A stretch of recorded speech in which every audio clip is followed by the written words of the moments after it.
Hi, ಎಲ್ಲರೂ ಹೆಂಗದಿರಿ? ಆರಾಮದಿರಿ ಅಂತ ಅಂದ್ಕೊಂಡೀನಿ. ನಾನು ಮಸ್ತದೀನಿ. ಇವತ್ತು ಎಲ್ಲರೂ ಮಾವಿನಕಾಯಿ ಚಿತ್ರಾನ್ನ ಮಾಡೋದು ನೋಡಿರಿ.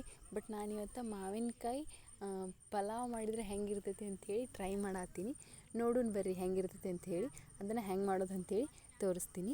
ಈಗ ನಾನು ಮೊದಲಿಗೆ ಮಾವಿನಕಾಯಿ ಹುಳಿ ಇರಲಾರ್ದು ಮಾವಿನಕಾಯಿ ಹುಳಿ ಇದ್ದಿದ್ದಲ್ಲ, ಅದನ್ನು ಒಂದು 2 ಹೋಳು ತುರಿದು ಇಟ್ಕೊಂಡೀನಿ. ಅಂದರೆ ಹೆರಚಿ ಇಟ್ಕೊಂಡೀನಿ. ಹಿಂಗೆ ಹೆರಚು ಮನೇಲಿ ಹೆರಚಿ ಇಟ್ಕೊಂಡೀನಿ. ಆಮೇಲೆ ಏನೈತಿ, ವೆಜಿಟೇಬಲ್ಸ್ ಏನೇನು ಬೇಕು ಒಗ್ಗರಣೆಗೆ ಎಲ್ಲನೂ ಕಟ್ ಮಾಡಿ ಇಟ್ಕೊಂಡೀನಿ. ಪಲಾವಿಗೆ ಏನು ಬೇಕು ಎಲ್ಲನೂ ರೆಡಿ ಮಾಡಿ ಇಟ್ಕೊಂಡೀನಿ. ಈಗ ಒಗ್ಗರಣೆ ಕೊಟ್ಕೊಳ್ಳೋಣಂತ. ಮೊದಲು ಒಂದು ಪಾತ್ರೆ ಇಟ್ಕೊಂಡು ಅದಕ್ಕೆ ಎಣ್ಣೆ ಹಾಕ್ಕೋಬೇಕು. ಎಣ್ಣೆ ಸ್ವಲ್ಪ ಜಾಸ್ತಿ ಹಾಕ್ಕೊಂಡ್ರೆ ಚಲೋ ಅನ್ನಿಸ್ತೈತಿ. ಆಮೇಲೆ ಜೀರಿಗೆ ಸಾಸಿವೆ ಹಾಕ್ಕೊಳ್ಳೋದು. ಅದು ಚಟಪಟ ಅಂದಮೇಲೆ ನಾವು ನಾರ್ಮಲಾಗಿ ಹೆಂಗೆ ಒಗ್ಗರಣೆ ಹಾಕ್ಕೋತೀವಿ ಹಾಗೆ ಹಾಕ್ಕೊಳ್ಳೋದು ಇದನ್ನೆಲ್ಲನೂ. ಬಟ್ ಇದಕ್ಕೆ ಎಕ್ಸ್ಟ್ರಾ ಏನಂದ್ರೆ ಮಾವಿನಕಾಯಿ ಒಂದು ಎಕ್ಸ್ಟ್ರಾ ಆ್ಯಡ್ ಮಾಡತ್ತೀನಿ ನಾನು. ಕಡಲೆಬೇಳೆ, ಉದ್ದಿನಬೇಳೆ, ಕರಿಬೇವು, ಮೆಣಸಿನ್ಕಾಯಿ ಎಲ್ಲನೂ ಸೇಮ್ ಹಾಗೆ. ನಾನು ಇದಕ್ಕೆ ವೆಜಿಟೇಬಲ್ಸ್ ಏನು ಹಾಕತ್ತೀನಪ್ಪ ಅಂತಂದರೆ ಬೀಟ್ರೂಟ್ ಹಾಕತ್ತೀನಿ. ನನಗೆ ಬೀಟ್ರೂಟ್ ಸ್ವಲ್ಪ ಇಷ್ಟ, ಯಾಕಂತ ಗೊತ್ತಿಲ್ಲ. ಬೀಟ್ರೂಟ್ ಮತ್ತು ಆಲೂಗಡ್ಡೆ ಹಾಕತ್ತೀನಿ. ಶೇಂಗಾ ಎಲ್ಲ ಹಾಕತ್ತೀನಿ. ನಿಮಗೂ ಇಷ್ಟ ಇದ್ದರೆ ಏನಾದರೂ ಹೆಚ್ಚಿಗೆ ಏನಾದರೂ ವೆಜಿಟೇಬಲ್ಸ್ ಇದ್ದರೆ ಹಾಕ್ಕೋಬೋದು, ಬ್ಯಾಡ್ ಅಂದರೆ ಬಿಡ್ಬೋದು. ಅದೇನು ಹಾಕ್ಕೊಳ್ಳಬೇಕಂತೇನಿಲ್ಲ. ಆಮೇಲೆ ಎಲ್ಲನೂ ಹಾಕ್ಕೊಂಡ್ಮೇಲೆ ಟೊಮೆಟೊ ಹಾಕ್ಕೊಂಡು ಮತ್ತು ಫ್ರೈ ಮಾಡ್ಕೊಳತ್ತೀನಿ. ಇದು ನೋಡಿರಿ, ವಟಾಣಿ ಕಾಳು ಮತ್ತು ಶೇಂಗಾ ನಿನ್ನೆ ನೈಟ್ ನಮ್ಮ ಮಮ್ಮಿ ನೆನೆಸಿಟ್ಟಿದ್ಲು.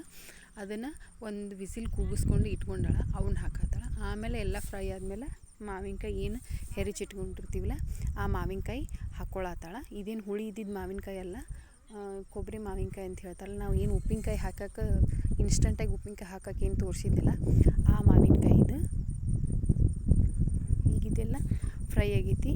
ಇದಕ್ಕೆ ಎಷ್ಟು ರುಚಿಗೆ ತಕ್ಕ ಉಪ್ಪು ಹಾಕೋಬೇಕು. ಒಂದು ಸ್ವಲ್ಪ ಎಷ್ಟು ಬೇಕಷ್ಟು. ಅಂದ್ರೆ ಬೆಲ್ಲ ಸ್ವೀಟ್ ತಿನ್ನೋರು ಓಕೆ, ತಿನ್ನಲಾರ್ದವ್ರು ಬಿಡ್ಬೋದು.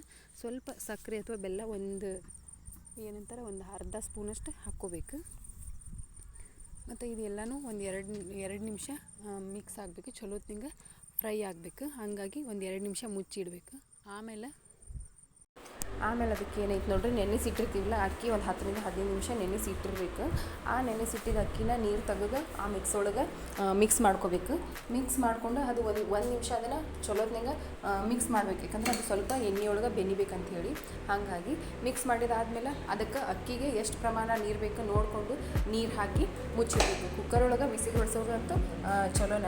ಅದಕ್ಕೆ ಎಷ್ಟು ಬೇಕು ನೀರು ಹಾಕಿ ಒಂದು 2 ವಿಸಿಲ್ ಹೊಡಿಸಿದ್ರೆ ಅನ್ನ ರೆಡಿ ಆಗ್ತೈತಿ. ಬಟ್ ಈಗ ಹಿಂಗೆ ಮೊಗನ್ಯಾಗ ಮಾಡೋದು ಸ್ವಲ್ಪ ಕಷ್ಟ, ಎಲ್ಲರಿಗೂ ಮಾಡೋಕ್ಕೆ ಬರೋಂಗಿಲ್ಲ.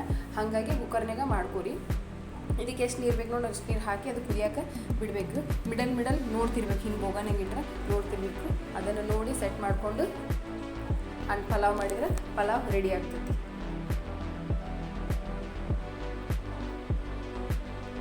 ಅದನ್ನು ಒಂದು 2 ನಿಮಿಷ ಮುಚ್ಚಿಟ್ಟು ಮತ್ತೊಂದು ಸರಿ ಕೈ ಆಡಿಸಿ ಮತ್ತು ಮುಚ್ಚಿಟ್ಟು ಒಂದು ಸ್ವಲ್ಪ ಅನ್ನ ಆಗೋವರೆಗೂ ವೇಟ್ ಮಾಡಿದರೆ ಅನ್ನ ರೆಡಿ ಆಗ್ತೈತಿ.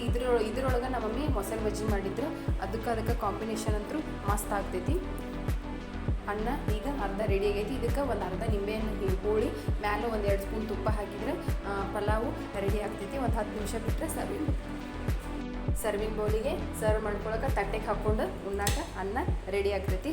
ಮಸ್ತ್ ಅಂದ್ರೆ ಮಸ್ತ್ ಮಾವಿನಕಾಯಿ ಪಲಾವು ರೆಡಿ ಆಯಿತು. ಯಾರಿಗಾರ ಬೇಕಂದ್ರೆ ಒಂದ್ಸರಿ